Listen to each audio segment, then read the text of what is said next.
बांग्लादेश में हिंदुओं के घर जलाए जा रहे हैं, उनकी दुकानों को तोड़ा जा रहा है, मंदिरों को टारगेट किया जा रहा है, आग के हवाले किया जा रहा है और शेख हसीना के बांग्लादेश छोड़ने के बाद वहां की हिंसा जो है वो हर दिन बढ़ती जा रही है। ऐसे में सवाल ये है कि क्या जानबूझकर वहां पर हिंदू कम्युनिटी को टारगेट किया जा रहा है।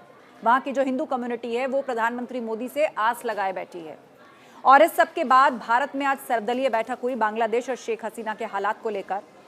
और उस बैठक में राहुल गांधी ने पूछा विदेश मंत्री से कि क्या बांग्लादेश के अंदर जो हिंसा हो रही है उसके पीछे विदेशी ताकतों का हाथ है।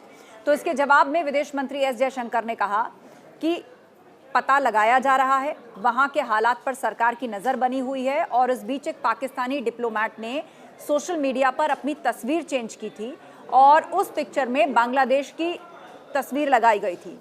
तो ऐसे में भारत सरकार पूरे हालात पर नजर बनाए हुए है और जहां तक विदेशी ताकतों की हाथ वाला बात है तो उसको लेकर भी सरकार की पैनी नजर इस पर बनी हुई है। इस सबको चेक किया जा रहा है।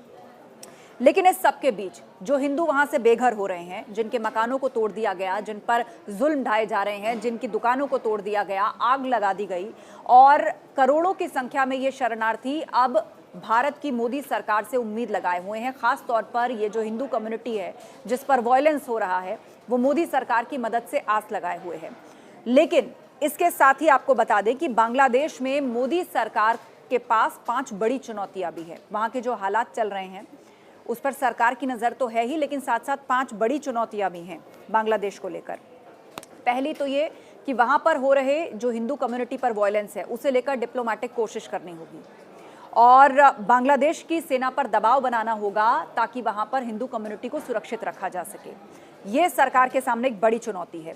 दूसरा ये कि अगर ये शरणार्थी भारत की ओर बढ़ते हैं तो इसे लेकर भी यहां पर तैयारी और उसके लिए एक प्लान तैयार करना पड़ेगा। तीसरा ये कि बॉर्डर पर घुसपैठ रोकनी होगी। भारत और बांग्लादेश की जो सीमा है वो बहुत लंबी है, तो ऐसे में घुसपैठ की हर कोशिश को नाकाम करना होगा और भारत को बांग्लादेश की सीमा पर अलर्ट रहना होगा और यहां पर सुरक्षा भी बढ़ानी होगी। चौथा, शेख हसीना के जाने के बाद बांग्लादेश में चीन और पाकिस्तान अपना प्रभाव बढ़ा सकता है।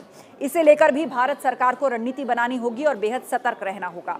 पांचवा, बांग्लादेश के साथ भारत को अपने आर्थिक हितों की रक्षा के लिए भी कदम उठाने होंगे। ये भी उसके लिए एक बड़ी चुनौती होगी। लेकिन इस सब के बीच जो फंसे हुए हैं वो बांग्लादेश में वो हिंदू हैं जिनके घरों को, मकानों को, दुकानों को तबाह किया जा रहा है। वो मोदी सरकार से इस वक्त मदद की आस लगाए हैं। That the host government will provide the required security protection for these establishments. We look forward to the normal functioning once the situation stabilizes. Chairman, sir, we are also monitoring the situation with regard to the status of minorities. There are reports of initiatives by various groups and organizations to ensure their protection and well-being. We welcome that, but will naturally remain deeply concerned till law and order is visibly restored. Our border guarding forces have also been instructed to be exceptionally alert in view of this complex situation.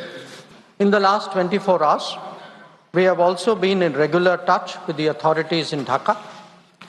This is the situation as of now.